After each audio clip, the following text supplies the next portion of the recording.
Hey, what's up guys, TechTine here, and I am back again with a brand new video. So before I begin this video, as always, I want to thank you all so much for watching this one. If you enjoy my content, make sure you leave a thumbs up. Also, make sure you're subscribed to the channel, and be sure to also follow me on my Instagram. I'll leave my username down in the description because that's where I really post a lot of my upcoming videos and giveaways and things of that sort. So make sure you keep up with me over there. If you have any questions, send me a message over there. I reply pretty quickly. With that being said, let's go ahead and get started with today's video. And in today's video, we're going to be actually reviewing the Samsung's Galaxy A12 quad camera. So without further ado, let's go ahead and get started. And first, we're going to talk about the camera's specs. So you have four cameras. The first one is the main sensor, which is a 16 megapixel sensor with a f2.0 aperture. And the second sensor, you have your wide angle lens, which is at 5 megapixels. You also have a 2 megapixel depth sensor as well as a 2 megapixel macro sensor. And to be honest, the two most important cameras, let's be realistic, are the main and the wide angle. The macro and the depth, they may come in handy, but at the end of the day, I don't know how much they really mean to the consumer. And one thing that I not complained, but kind of, I don't know, seemed weird to me and still is the placement of the flash. So it seems like it's in an odd spot, like it doesn't even belong there. I think they just rushed in the placement of the flash. It's literally underneath the camera, where I think it would have made more sense if it was in the middle, between the four cameras. But yeah, anyway, so you also have a 8 megapixel front facing camera. So the camera app on the phone is also simplistic, straight to the point. It's just point and shoot, and this phone takes pictures really quickly. So literally all you have to do is take it out, open the camera app, snap and shoot. There it is. And you can also seamlessly switch between the wide angle and the standard lens. So the camera app definitely gets a thumbs up from me. And you have control over your settings. So you can actually turn on, they have like a pro mode, you have your flash, you have your timer, you have your aspect ratio controls. And yeah, definitely the camera app, like I said, gets a thumbs up for me. Now let's actually talk about what you guys are here for, which are the pictures. So first of all, it was a nice day out, so that's a thumbs up. So first of all, under great lighting condition, this phone can actually produce some pretty decent pictures. So starting with this, the colors on this picture look good. And exposure is good. The saturation on here, I mean, hey, it's Samsung. They love to just slightly oversaturate the pictures, which make them pop. So if you're into that, you're gonna like it. If you're into natural pictures, then right off the bat, this phone is not gonna do that for you.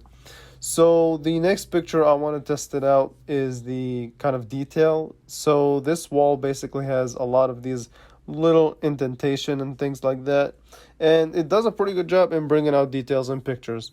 And now for the next picture, so I wanted to test out how this phone will perform if I have the sky as the background. And so if you see the picture, I mean, it's slightly overexposed, but in general, this is a pretty usable picture.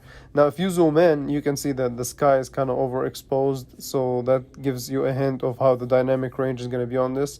And also, when the sunlight is hitting directly to your subject, it's going to overexpose, but that's an easy fix where you just tap and focus and just scroll down the exposure, take a picture, and easy fix. So the next picture, I wanted to test out another picture of detail and focus. However, it did not do as well, and I can kind of understand for this type of for these types of pictures, even like flagships can sometimes struggle with it. So definitely understandable, but hey, I just wanted to test it out anyway. And also, when you turn on HDR, you will see that this phone produces some pretty good shots. So for example, this one, I turned on HDR and everything. The dynamic range on here makes a big difference. It's actually one of the good ones. I would say it's slightly better than the Samsung Galaxy A21. And again, this is with me turning on HDR. If the HDR was off, then the picture would look just poor. Now, the wide angle. So this is a picture before the wide angle, and again, looks pretty good. The colors are decent. again, there is a problem with overexposing, but it's no big deal. Now, when I turned on the wide angle and decided to take a HDR shot, so look how much of a difference that makes. So the dynamic range on here is still really good. The picture looks nice and gives you this wide field of view. So it does have a 120 degrees field of view and brings out the detail in the picture after HDR. So the first picture was with no HDR, the second one was with high dynamic range. So the selfie camera does tend to soften the picture up, but overall definitely a usable photograph. Now the video capability is meh, it's not really that good, so it's kind of pixelated. It seems like they just scaled it up.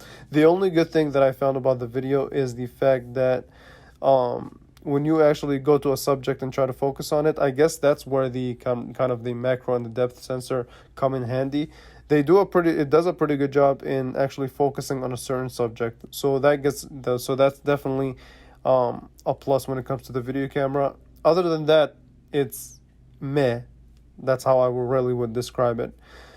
So overall, the camera on the Galaxy A12 definitely did not disappoint for the most part. The major issues are sometimes it does tend to overexpose the pictures. The selfie camera, the photograph on so the picture on the selfie camera is softened up, and also the video capability is just, it's meh. It's not really the greatest out there.